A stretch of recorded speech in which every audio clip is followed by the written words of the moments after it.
Hi, my name is JM, also known as June, and welcome to my unmasked garden. We have a helper today. This is Shrimp. He is the resident cat. He's pretty harmless, and he's camera shy. So this is the first whole year that we have been in our house, and it's the second summer that we've had in our house. We moved in March 2025, so pretty much the day we moved in, I was like, I definitely want to have something in the garden this year, but I knew that I also wanted to just let the garden unmask itself and show me what was in the lawn in terms of native grasses and native flowers. So I did no mow right off the bat. But to do some planting, I created a very short section of a raised bed where I discovered that we have very, very heavy clay. So I opted for the no-dig approach and laid down some cardboard, put some compost on top, and then spread a wildflower mix, as well as trying to grow some carrots and beetroot. Unfortunately, we had one of the driest summer periods ever experienced in this region. There was a hosepipe ban for months and months that went into the winter. So it absolutely fried everything that I planted. The carrots didn't germinate, and if they did germinate, they were very, very small carrots, and I just left them. The beetroot never germinated, but some of the flowers did germinate and flower, but they were very stunted in growth, just simply because even if I was watering it, it would just get so dry during the day and it would just all evaporate.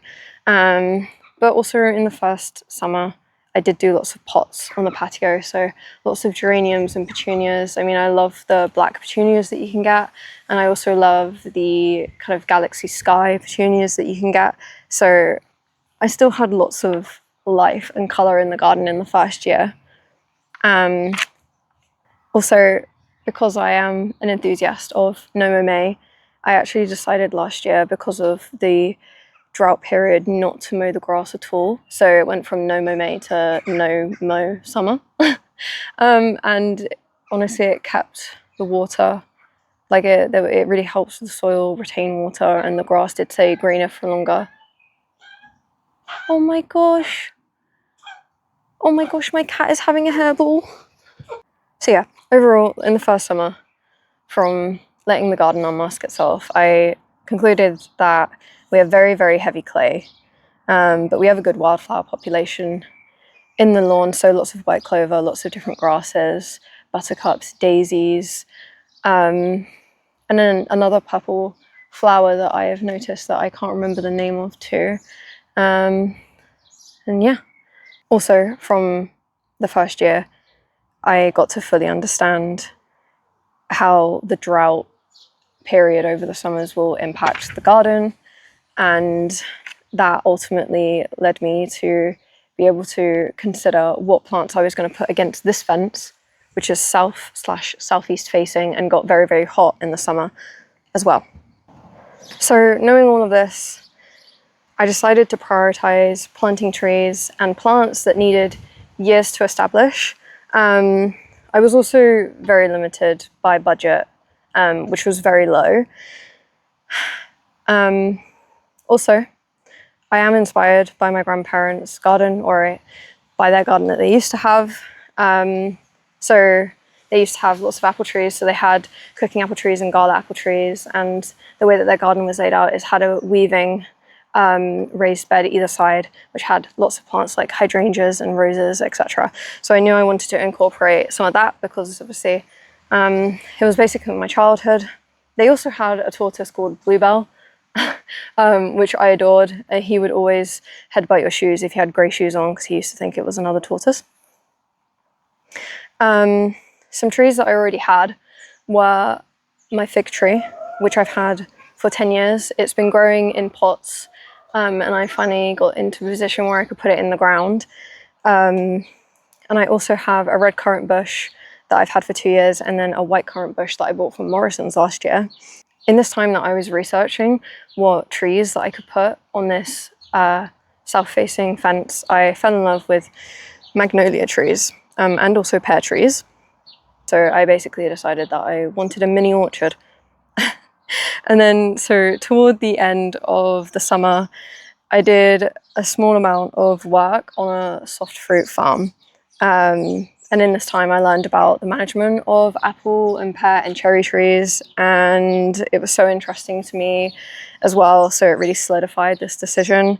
And then also in this time, talking to my cousin, I discovered that my ancestors were actually apple growers. So they used to farm apples as well.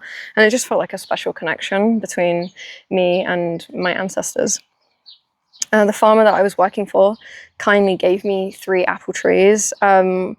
These 2 here are espalier, so they're kind of like, they're planted together like this, and then they go like this, and then they grow apples. So it was perfect really for this fence, because it can be supported and also doesn't get like too tall, and I can manage it easily and be able to pick produce. The other apple tree I cannot remember the name of, but it creates a lovely crispy green apple. When I was on the farm, I learned that these trees don't necessarily self-pollinate very well. So if you want to maximize like a yield and a good crop, then it's a really good idea to have a crabapple tree in close proximity. It just helps with pollination and creating apples. So the bees and stuff will rummage around on the crabapple tree and then come over and cross-pollinate with this, and it means that you get better apples.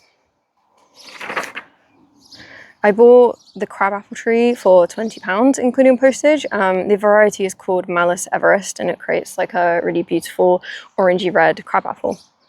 I also bought a duo pear tree for £35, which just means that the tree has 2 varieties of pear on it. One variety is a pollinator variety, and the other variety is Williams, but they're both edible. They both taste great, but the Williams pear is typically the one that you see sold in supermarkets.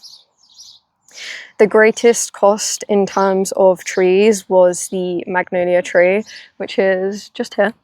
I really wanted to have a tall one off the bat that was a tree rather than a bush, so I knew that I would need to invest a bit more money into it. The cheapest one that I could find was £145, including postage. I think it was 120 quid without postage, and there was a £25 postage fee. It measured about 3 meters when I got it, and this variety is Heaven Sent. I also knew that I wanted a vegetable patch, and I found this bed for free, including the soil, which is an absolute steal.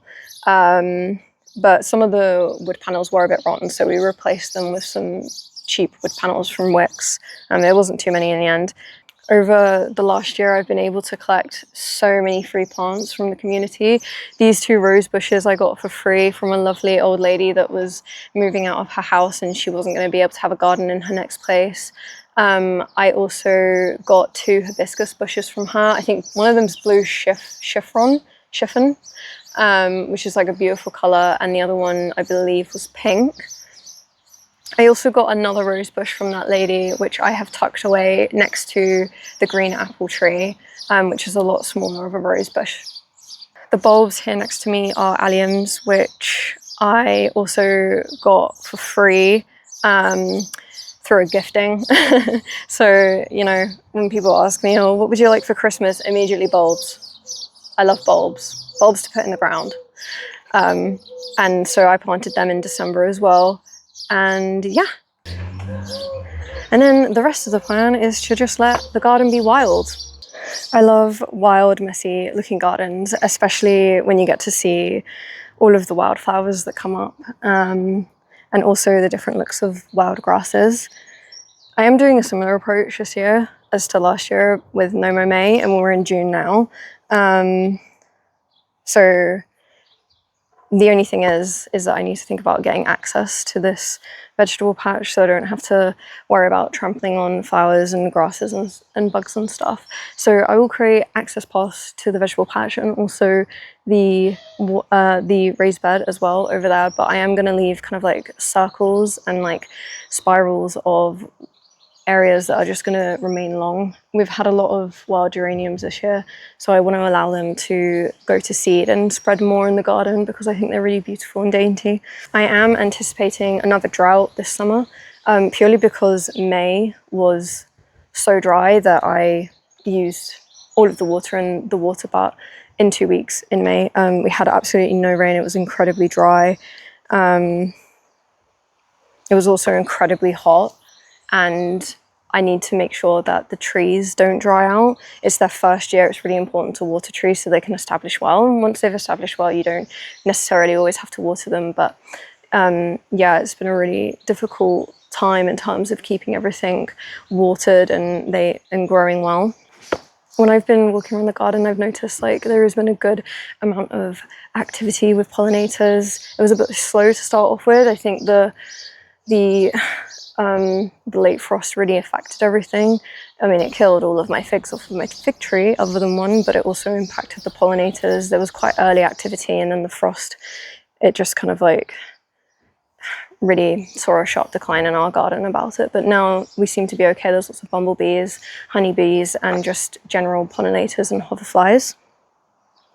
I've also found so many burrows in our lawn, indicating that we have got a good population of bee nesting.